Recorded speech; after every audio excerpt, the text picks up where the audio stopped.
Сәлеметсіздер ме балалар? Бүгін 56-шы сабақ тұрлаусыз мүшелер.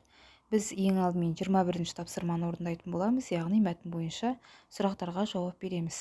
Мәтін кейіпкері саған ұнады ма? Иә, мәтін кейіпкері маған ұнады. Оның қай қасиеті ұнады? Ол мейірімді, қамқор.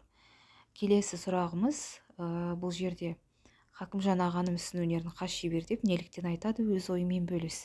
Өйткені ол кез келген мүсінді өте әдемі және мінсіз жасайтын болғандықтан, оны мүсін өнерінің хас шебері деп атайтын болған. Ол Абайдың, Шоқанның, Жамбылдың, Амангелдінің, Құрманғазының, Динаның, Мәншүктің, тағы да басқаларының ескерткіштерінің авторы. 22-ші тапсырма: тиісті тыныс белгісін қойып, сөйлемді көшіріп жазу қажет. Нұртас аға Ұзынкөлге келді. Нүкте. Ол Хакімжанға көмектесті. Нүкте. Оны Мәскеуге оқуға жібертті.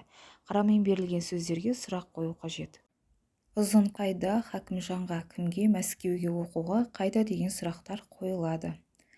Келесі біздің орындайтын тапсырмамыз 23-ші тапсырма. Бұл жерде суреттерге қара, астындағы сөйлемдерді оқы. Яғни бұл жерде бізде бірінші суретімізде тоқылдақ, екінші суретімізде шағала, үшінші суретімізде кеме берілген. Біз бұл жердегі сөйлемді жазған кезде осы сөйлемге тұрлаусыз мүше қойып жазу қажетпіз. Яғни бірінші сөйлеміміз тоқылдақ ағашты тоқылдатты. Бұл жерде не істеді? Тоқылдатты. Не тоқылдатты? Тоқылдақ тоқылдатты. Ағашты тоқылдатты. Нені тоқылдатты? Тоқылдақ және тоқылдатты деген сөзіміз бізде сөйлемдегі тұрлаулы мүше, ал ағашты деген сөз тұрлаулы мүшеге жатады. Келесі сөйлеміміз шағала қалықтап ұшты.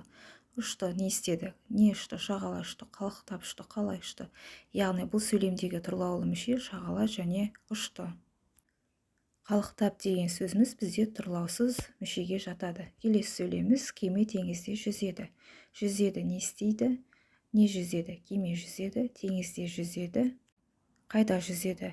Яғни бұл жердегі бізде кеме және жүзеді деген сөздеріміз сөйлемнің тұрлаулы мүшелері, ал теңізде деген сөзіміз сөйлемнің тұрлаусыз мүшесінің қызметін атқарып тұр.